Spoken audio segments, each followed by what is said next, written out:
Эзний үг рүү анхаарцгаая. Би өнөөдөр Иохан 21-р бүлгээс та нартайгаа хуваалцах болно.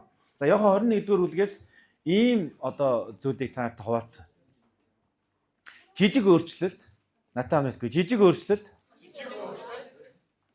Маш их үр нөлөө. За, энэ сэдвээр хуваалцах юм. Жижиг өөрчлөлт, маш их үр нөлөө. За би та нэг төсөөлөл үзүүлье зэ. Жижиг өөрчлөлт гэх юм. Энд тийм ээ маш их үр нөлөө. Энэ донд юу энэ тийм ээ жижиг өөрчлөлт том үр нөлөөг холбож идэг вэ гэхээр дуулууртай байдал. Энэ талаар хуваалцаж. За 5 дугаар ишлэлээс 21-ийн 5 дугаар ишлэлээс ингэж хэлсэн. Есүс тэдэнд хүүхдүүдээ та нарт ижиг цагас байна уу гэхэд тэд алга гэлээ. 6 дугаар ишлэл. Есүс тэдэнд завныхаа баруун талд тороо хай. Тэгвэл та нар олно гэв. Тэд тороод тийш найсанд маш их загас орсноос бодоод татаж чадхааргүй болжээ гэжсэн. За сая би юу жилээ? Жижиг өөрчлөлт, асар их үр нөлөө, дунд нь юу холбож байгаа вэ? Дуулууртай байдал. Дагалдагч нар Есүсээс урвсан. Загламад цовдлогдох үед дагалдагч нар бүгд зүхтаасан. Тэд дагалдагчдын дунд удирдагч байсан Петр бас л тэр Галилд очиод бусад нөхдийгөө удирдан тийм ээ. За бид нар ер нь хүлээд дисгэ боллоо. Өсч өглөө. Хэцүүдлээ. Санхүүгийн хувьд ч гэсэн хэцүү байдалд орлоо. Одоо бүгд загас барья. Тэгээд шүнжэнгөө загасчилсан. Тэгээд үүрээр Есүс тэднийг хараад та нарт ижиг загас байна уу гэж хэлсэн. Бид энэ үгийг уншихдаа дагалдагч нар маш буруу зүйл хийгээд уул нь хүдээгээл ингээд итгэхгүй байж явах хэвээр. Тэгээд Есүс тэдний үүрээр хараад зэмлэж гэн гэдгээр бид нар заримдаа хүлээж авдаг. Тийм зүйл болоогүй бид нар үгнээс харж байна. Зөвхөн л Есүс тэдэнд ижиг загас байна уу гэж асуусан. За, эндээс нэг зүйлийг бүгд та нар бодоосоо үзэж байна. Эзэн бидний амьдралыг харахтаа бидний амьдралын бүх зүйлд оролцоод, контролдоод, удирдаал тэгдэггүй. Энэ бол итгэлийн амьдрал биш. Харин Библи Бурхан биднийг эрх чөлөөтэй байгаар бүтээсэн. Гэтэ биднээс нэг л зүйл асуудаг. Энэ Библийн эхнээс тийм ээ Библийн дунд төгсгөлж байгаа. Юуны төлөө? Ямар үр дүн гаргаж амьдарч ийн вэ гэдгийг асуудаг. Ижиг загас байна уу гэдэг асуултын дотор. Тийм ээ. Чи зорьсон зорилготой хүрж гин үү?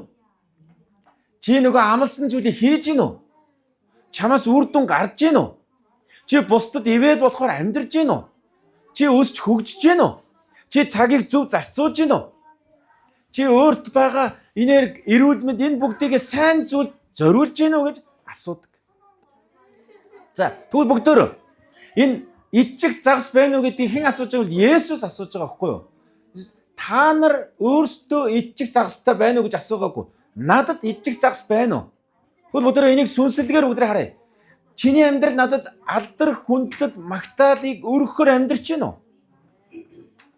Ингэж Есүс биднээс асуудаг.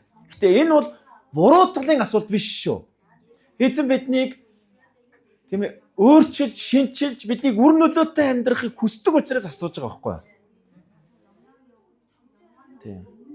Эзэн ерөөсө буруутгах гэж асуугаагүй. Харин чиний амьдрал үр нөлөөтэй байхаар бүтээгдсэн шүү.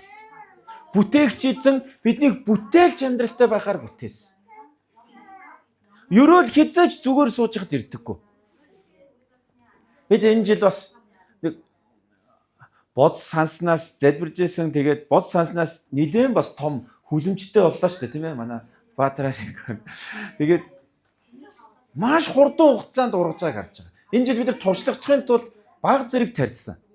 Гэхдээ өглөө үүрээр маш эрт ирээд манай Баатраа Шика хоёр маань усалж байгаа, зэрлэгийн зулгааж байгаа, янзалж арчилж байгааг харж ирсэн. Гэтэ нэг би ингээ харахгүй байж байгаад саяхан нэг орсон чинь айгүй том хулуу ургацсан. Ингээ юм ургацсан байсан. Дашамж хэлэхэд нэрэ бууцаа моцаа зарж байгаа шээ. За гэж. Үйлчлэлийг дэмжихийн төлөө. Энэ хүлэмж барьж хийж байгаа зүйл маань юу гэх юм бол бидний илгээлтэнд Илгээлтэн залуучууд явах үед зүгээр хоосон битээ яваасаа. Чадвартай яваасаа. Туршлагатай яваасаа гэдгийг хүсэж байгаа. Бид бас удахгүй кофе шоп хийж, баристагийн сургалт хийж, олон залуучуудыг бас тийм ээ баристагийн чадвартай болоосаа гэж хүсэж зорж явж байгаа. Бурхан бидний ийм бүтээл санааг үйлдэлийг өрөөдөг. Тэгэл гисэн бид нар юу ч барьсангүй. Тийм. Гэтэ итгэлийн ахын дүүсээ би нэг зүйлийг та нарт хэлмээр байна. Худлаа бити үр нөлөөтэй байх гэж хичээгээрэй. Яг үннээ хэлж сураа.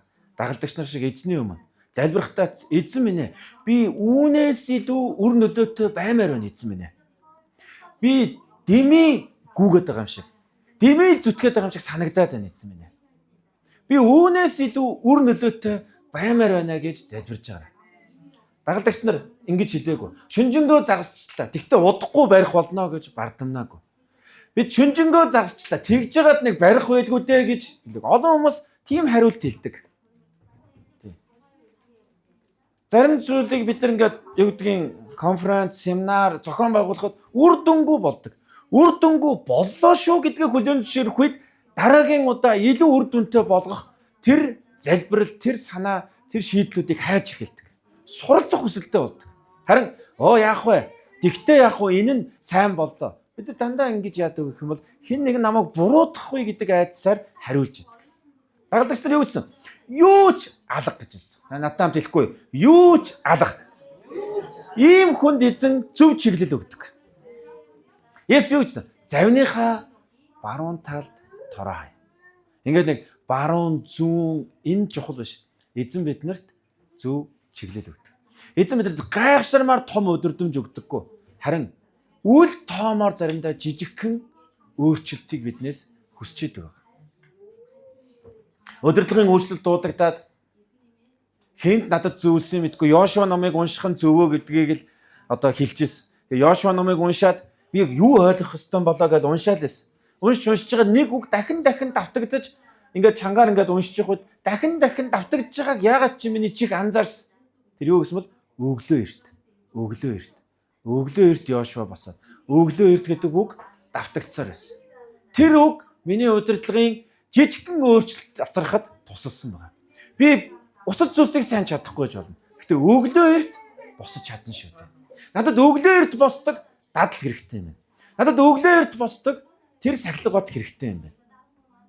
Бурхан танд зандаа ийм жижиг тэр зөв чиглэлийг өгч идэг. Та нар бодоо үзээрэй. Бидний заримдаа урууданд орооддаг гэр бүлийн асуудал, хэрүүл маргаан энэ бүх зүйл жижигхэн буруу өөрчлөлт байдаг. Өөрийгөө зүгээр сул тавьсан. Өнгөрсөн хэдэн өдрийн өмнө нэгэн эмэгтэйтэй ярилцчих үед бид нар өнгөрсөн 3 сард баха 4 удаагийн юм цуврал гэр бүлийн сургалт хийсэн. Тэгээд тэр гэр бүлийн сургалтаас сурах болгондоо нэг жижигхэн тэр зөв санааг, нэг жижигхэн тэр мэрэгэн ухааныг олж аваад нөхөртөөгөө хоёулаа хэрэгжүүлж эхэлсэн гэж. Тэрнээс болоод хэрэлдэгэ байсан. Тэрнээс болоод амьдралд нь маш үр нөлөө бий болсон талаар ярьж байгаа. Ажил хөдөлмөр тийм ээ зөв шийдвэр гаргадаг болсон, ярилцдаг болсон, бие бинийгээ хүлээж авдаг болсон талаар ярьж байгаа. Тэр жижигхэн өөрчлөлт. Тэгвэл хараарай. Энэ жижигхэн өөрчлөлтийг мэдээл асар их үр дүн гарцсан уу? Үгүй. Дуулууртай байдал байгаа учраас. Дуулууртай байдлын үйл явц байгаа учраас. Би өөртөө үргэлж санаадаг зүйл нэг байна. Хатуу зүрх сэтгэлтэй болох уу гэдгээс эмээдэг. Хатуу зүрх сэтгэл гэдэг бол бурхнаар хизээч ашиглагддаггүй зүйл. Би мэднэ. Энэ бол миний бодол. Би ингэж л хийж ирсэн. Энэ хүн одоо миний амьдралд хилдэг хэн бэ? Энэ хүн надад заах гэдэг хэн бэ? Энэ бол хатуу зүрх сэтгэл. Бурхан бол биднээс зөөлөн зүрх сэтгэлийг хүсдэг. Гэр бүл хань ажилтдаг харилцаан дээр хатуу зүрх сэтгэлтэй байна уу, зөөлөн байна уу гэдгээ бид нэр шалгаж явах хэрэгтэй. Эхнэр маань надад ямар нэгэн зүйлийг ингүүл яасан бэ гэж хэлэх үед чи юу мэдтээ? Би мэдэж штэ. Хүүхдүүд маань ч гэсэн хэлэх үед тийм ээ. Хүүхэд юу мэдтээ? Би мэдэж штэ гэдэг. Энэ бол хатуурсан зүрх сэтгэлтэй байгаагийн илэрхийлэл юм аа. Харин завныхаа баруун тал тороо хаяа гэдэг чинь зөөлөн дуулууртай зүрх сэтгэлтэй байж ижил тэр асар их үр нөлөө бий болно. Амен. За түрүүний төсөөлийг та дахиад жижиг өөрчлөлт. Асар их үр нөлөө. Энэ хоёрын дунд ямар замнал үйл явц явагдаж байгаа гэхээр дуулууртай зүрх сэтгэл. Дуулууртай зүрх сэтгэлийг би өнөөдөр танарт 3 зүйлээр хэлмээр. Тийм ээ. Би зөв хандлагатай байна уу гэдгээ өөрөөсөө асуудаг байна. Бидний хандлага хаана илэрж идэг бол харилцаанд илэрж идэг. Ямар үг сонгож байна вэ? Би яаж хэлж байна вэ гэдэг дээр илэрж идэг. Дагалдагч нар маш даруухан хандлагатай байсан. Бид юу ч барьж чадсангүй. Нэх ингээл тийм ээ. Би удахгүй барьчих болно ч юм уу. Альсвал энэ одоо нуурын загас алга. Альсвал тэрнээс боллоо. Бид нар оройтож гарсан учраас барьсангүй ч юм уу. Ийм шалтгуудыг тоочоогүй. Зүгээр л юу ч хэлсэн. Та натанд хэлэхгүй. Юу ч алга. Даруй зүрх сэтгэл гэдэг бол энэ тийм ээ зөв хандлага гэдэг бол би бүгдийг мэдэж чадахгүй. Тийм учраас бусдаас суралцсан зөв. Би бүгдийг тийм ээ ойлгож чадахгүй. Тийм учраас бусдаас асууж сонсох нь зөв юм аа. Амен. Би хамгийн зөв шийдвэрийг гаргаж чадахгүй. Тийм учраас хань ажилтайгаа ярилцаж залбирч шийдэе. Энэ бол зөв хандлага. Би ер нь ихэнх тохиолдолд пасторын хувьд, удирдагчийн хувьд ямар хүмүүст ер нь зөвлөдөггүй гэх юм бол шийдчихэд ирж байгаа хүмүүс зөвлөдөггүй. Уус харагддаг. Тэгэх юм бол яах гэж асууж байгаа юм. Зүгээр өөрийнхөө шийдвэрийг зөв гэдэгт батлах гэдэг байгаа байхгүй. Харин шийдэхээс өмнө надад нэг ийм бодол төрөөд байна.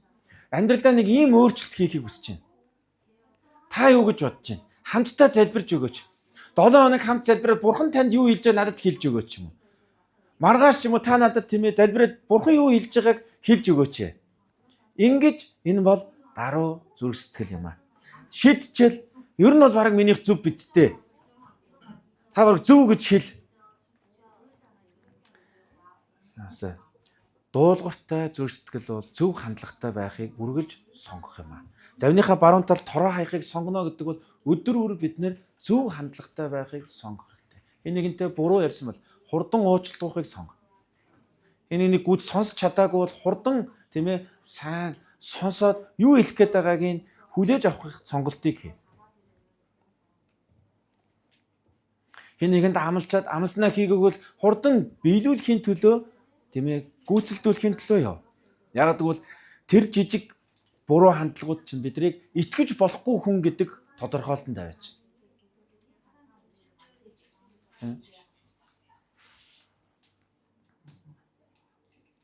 Зөв хандлага. Зөв хандлага. Бидний тийм ээ сая би зөндөө хэлсэн. Энэ дуулууртай зүрх сэтгэл дотор зөв хандлага чухал. Тэгээд зөөлөн зүрх сэтгэл маш чухал шүү. Ер нь хүн хатуу байна гэдэг бол ийдэг биш болж эхэлдэг. Хүнд хамгийн их харилцаанд хэрэгтэй зүйл бол ийдэг зам байхгүй. Ийдэг хариулт өөр хилэн зайлуулна гэж сургаалт өгс номдэр хэлсэн шүү дээ. Есүс гайхамшигтай номлогч, эзний үгийг гайхамшигтай дамжуулж исэн бусад багш нараас өөр, бусад тийм ээ фарисеучудаас хуулийн багш нараас өөр байсан шалтгааны юу гэх юм бол тэр хүүхдүүдтэй хүртэл ийдэг харилцаж байсан. Та санаж байгаа бол хүүхдүүдийг ирүүлэхэд дагалдагч нар, фарисеуч, хуулийн багш нар бүгд хориглож ирсэн тийм үү? Юу? Ягаад гэвэл тухайн нийгэмд, тухайн соёлд, тухайн одоо зан заншилт төр хүүхдүүд шашны ямар нэгэн номлолд оролцдоггүй байсан. Гэтэл Есүс хүүхдүүдийг над руу ирүүл гэж хэлж байсан. Та санаж байгаа бол 5-7 2 загастай хүүхдийг дагалдагч нь дагуулад ирэх үед бүр түүнийг өргөсөн тийм үү бурхан. Энэ хүүхдэд 5-7 2 загас байна. Өдөрөө талархцгаая. Тэр хүүхдийг өргөсөн Есүс.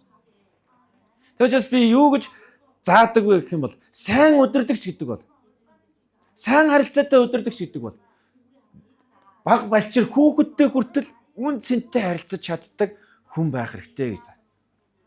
Яг тэгвэл тэр том болно. Тэр мундаг хүн болно. Амен. Хүн ер нь хараа өөртөө ашигтайгаар харилцахыг хүсдэг байхгүй юу? Өнөөдөр ямар албан тушаалтай байна? Өнөөдөр надад юугаараа хэрэгтэй вэ? Үгүй. Харин жинхэнэ хүнлэг тэр ээлдэг зам бол хүнийг үн цэнтэй гэдгээр нь харилцдаг. Энэ бол зөөлөн зүстгэл буюу хайраар. За сая хоёр ихч маадсан гэрчлэлээ шүү дээ. Сүмд очиход хүмүүс халуун дулаанаар хүлээж авсан учраас. Хүн гэж харилцсан учраас. Тийм ээ? Тэгж харилцсан учраас. Нийгэм биднийг энэ хүн надад хэрэгтэй юу? Хэрэггүй юу гэдгээр л хардаг. Тэгвэл бурхан Библиэд юу гэж хэллээ? Бурхан бол хайр гэж хэлсэн. За. Дуулууртай зүйлсдэл нэгдүгээр юу гэж хэллээ? Зөв хандлага. Хоёрдугаар зөөлөн зүрх сэтгэл буюу ийдэг зан. Гуравдугаарт гүйцэтгэл. За. Завныхаа баруун талд тороо хай гэдгийг сонслоо. Тэ ер нь тийм шүү гэд зогсон бол тэр маш их загас байхгүй байсан. Тороо хайсан учраас, гүйцэтгсэн учраас, үйлцсэн учраас, үйлчилсэн учраас. Амен. Өнөөдөр манай чуулган хүүхдүүд маань чуулган маань одоо нэг хүчтэй болсон ч биш л дээ. Гэтэл жижигхэн байхасаа л хүүхдийн илгээлт хийсэн. Өргөөл, мөнгөө цуглуулаад зарим аав нар нь машинаараа үйлчлэл хийдэг байсан. Өнөөдөр бас тодорхой хэмжээнд ерөөгч санхүүгээрч тэр тийм ээ. Хийсэн учраас, үйлдсэн учраас. Та нар өөрсдөө амьдралыг бодоод үйлдсэн учраас, суралцсан учраас, явсан учраас, дуулууртай байсан учраас л үр дүн гараа байстай. Энэ хоёрын хооронд завныхаа баруун талд тороо хайж байгаа, зүүн талд тороо хайж байгаа та яг адилхан асар их ялгаа байгаа шүү. Тэд нар маш их загас барьсан гэдэг шиг жижигхэн өөрчлөлт, жижигхэн гүйцэтгэл, жижигхэн залбирал. Тийм ээ, жижигхэн сахилга бат. Жижигхэн сонсох. Жижигхэн дуугаа байж өгөх. Маш их өөрчлөлтийг авчирдаг шүү.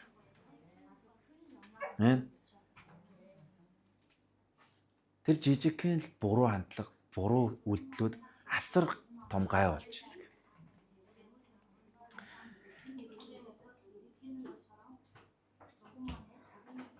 За өнөөдөр буцаад дүгнэе. Жижиг өөрчлөлт том үр нөлөө авчирдаг. Энийний дунд ямар үйл явцууд далд харагдахгүй явж идэг. Дуулууртай зүрх сэтгэл. Дуулууртай зүрх сэтгэл төр орцонд нь юу байгаа гэх юм бол зөв хандлага. Үргэлж зөв хандлагыг сонгох. Би бардан байгаа юм биш үстэй. Би даруй бай.